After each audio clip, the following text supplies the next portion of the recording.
Good morning, students. Welcome to online class. Now we are going to see the first empire in history.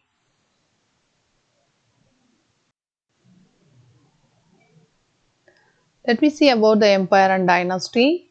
Rise of Mauryan Empire, Ashoka the Great, War of Kalinga and Ashoka's inscription, Ashoka's Dhamma, and his message for the future generations of Indian civilization.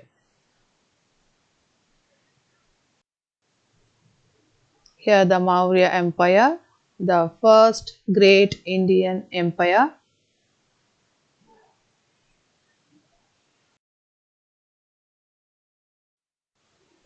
Ashoka the Great, Ashoka and Kalinga War, Ashoka and his inscription.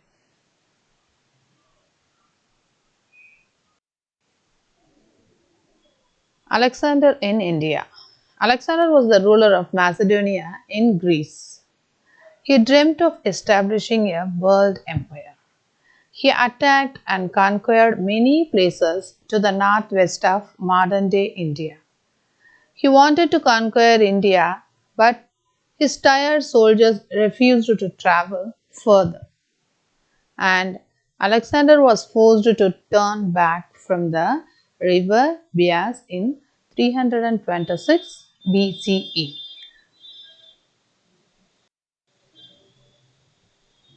But he left behind Greek officers in charge of the territories he had conquered.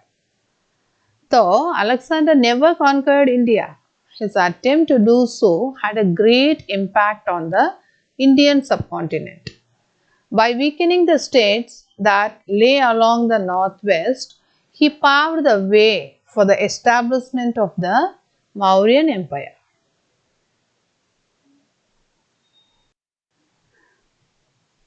How are empires different from kingdoms? Emperors need more resources than kings because empires are larger than kingdoms and need to be protected by big armies. They also need a larger number of officials who collect taxes. Here we see what is dynasty. When members of the same family become rulers one after another, then the family is called a dynasty. The Maurya dynasty was with three important rulers: Chandragupta Maurya, his son Bindusara, and Bindusara's son Ashoka. Chanakya. Chandragupta Maurya's shrewd political advisor was responsible for the expansion and consolidation of the Mauryan Empire. He was an expert in politics and the affairs of the state. The Arthashastra written by Chanakya is recognized even today as a masterful treatise on the principles of governing a state. Bindusara. Bindusara came to the throne around 297 BCE. Chanakya continued to advise and guide the new king. Bindusara extended his empire further south up to Mysore in modern day Karnataka. Bindusara was succeeded by his son Ashoka. Alexander in India. Alexander was the ruler of Macedonia in Greece. He dreamt of establishing a world empire. He attacked and conquered many places to the northwest, carved in stone and placed on the top of a massive stone pillar at Sarnath that was the emblem of Ashoka's empire. Ashoka was one of the greatest rulers of history, and on his inscriptions were carved on pillars as well as on rock surfaces. The Mauryan Empire. Chandragupta Maurya, founder of the Mauryan Empire.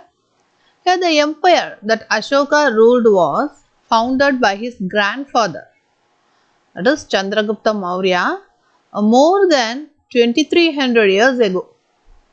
Chandragupta was supported by a wise man named Chanakya or Kautilya or Vishnugupta. Many of Chanakya's ideas were written down in a book called Arthasastra.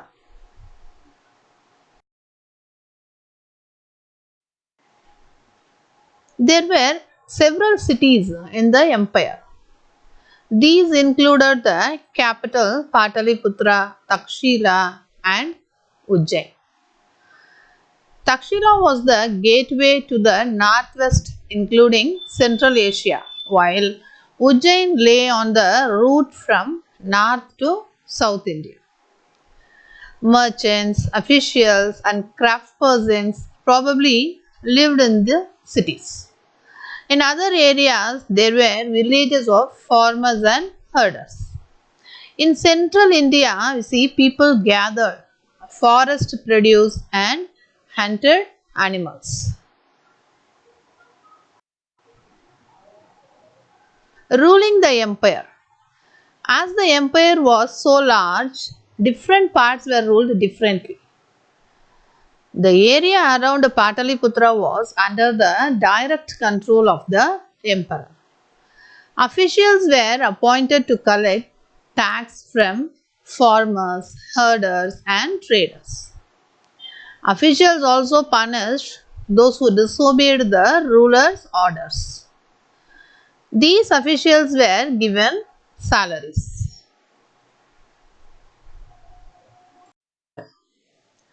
Messengers went to and fro, and spies kept watch on the officials.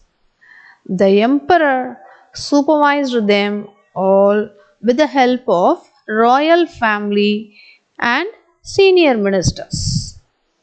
There were other areas or provinces, and each of these was ruled from a provincial capital such as Takshila or Ujjain. Royal princes were often sent as governors. Local customs and rules were probably followed. Here, Mauryas tried to control roads and rivers, which were important for transport, and to collect whatever resources were available as tax and tribute. For example, Arthashastra states that the northwest was important for blankets and South India for its gold and precious stones. So they are collecting blanket from the northwest and gold and precious stones from the South India. There were also forested regions. People living here were more or less independent. They weren't disturbed by the king, but they were expected to provide elephants, timber, honey, and wax to Mauryan officials. It is possible that these resources were collected as tribute. What is tribute? Unlike taxes, which were collected on a regular basis, tribute was collected when it was possible to get from people who gave a variety of things more or less willingly. There were several cities in the empire. These included the capital Pataliputra, Takshila and Ujjain. Takshila was the gateway to the northwest, including Central Asia, while Ujjain lay on the route from north to South India. Merchants, officials, and craftspersons probably lived in the cities. In other areas, there were villages of farmers and herders. In central India, we see people gathered, Here, the emperor carried by the servant in gold palanquin, and the gods ride on the elephant decorated with gold and silver.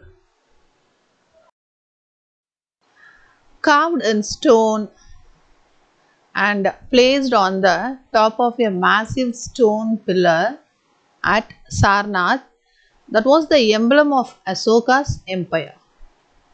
Ashoka was one of the greatest rulers of history, and on his inscriptions were carved.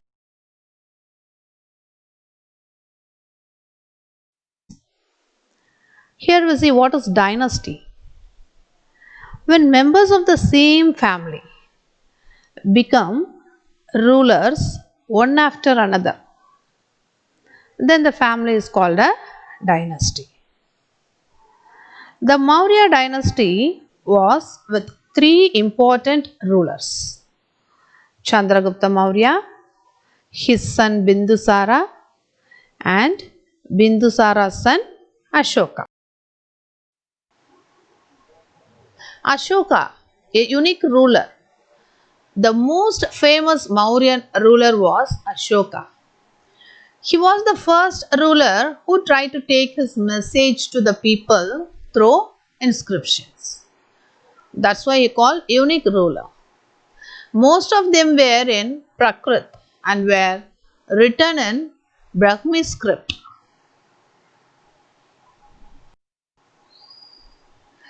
Ashoka's war in Kalinga. Kalinga is an ancient name of coastal Orissa. Ashoka fought a war to conquer Kalinga.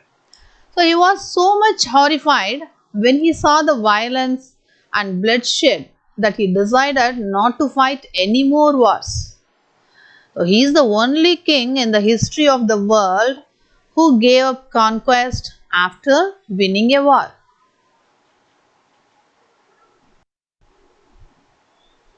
Ashoka's inscriptions describing the Kalinga war. Ashoka in one of his inscriptions wrote that 8 years after becoming king, I conquered Kalinga. About 1.5 lakh people were captured and more than 1 lakh of people were killed. Whenever an independent land is conquered, lakhs of people die and many are taken prisoners.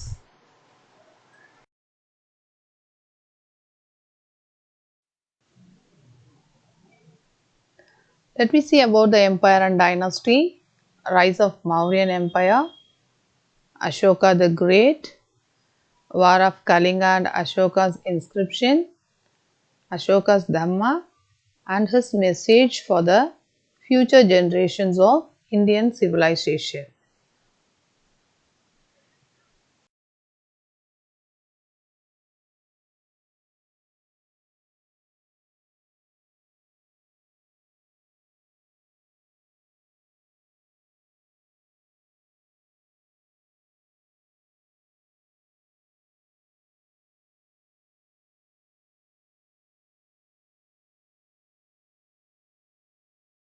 What was Ashoka's Dhamma?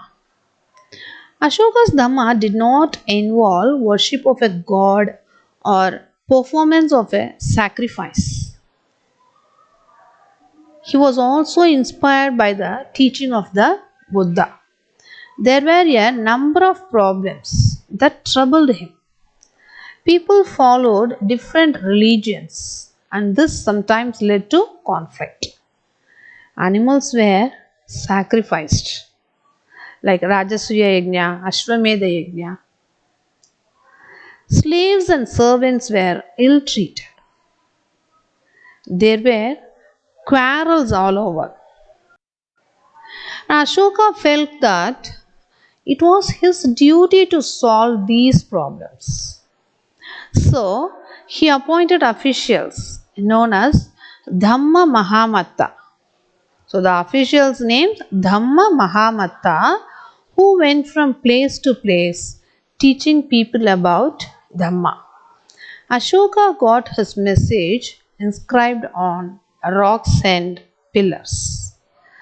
Ashoka also sent messengers to spread ideas about Dhamma to other lands such as Syria, Egypt, Greece, and Sri Lanka.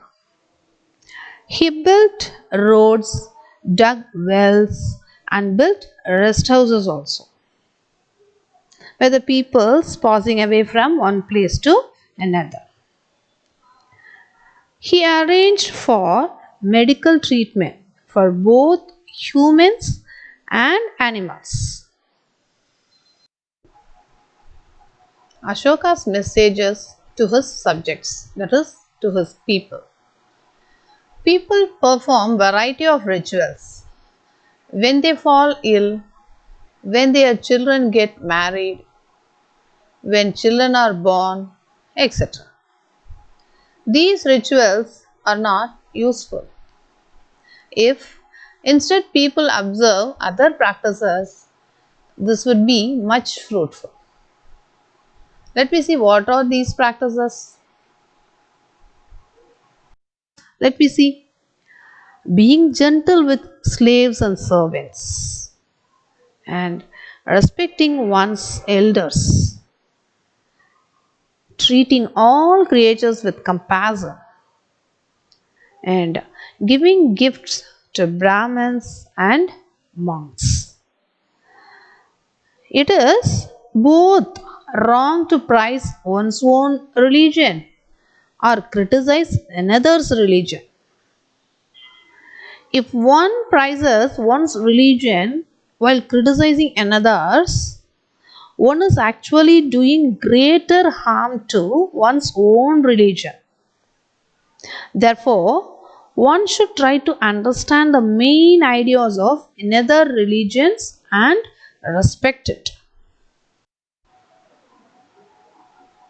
Decline of the Mauryan Empire.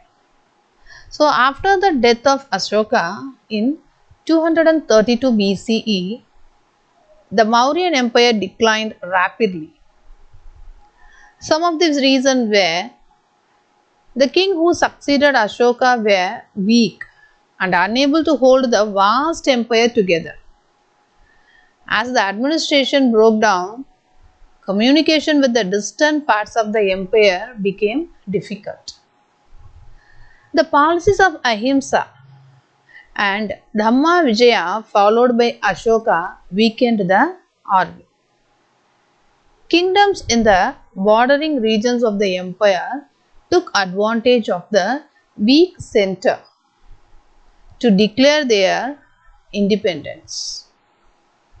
A great deal of money was needed to administer the vast empire, and the later rulers could not collect enough revenue for this. Ruling the empire. As the empire was so large, different parts were ruled differently. The area around Pataliputra was under the direct control of the emperor. Officials were appointed to collect tax from farmers. Thank you, children.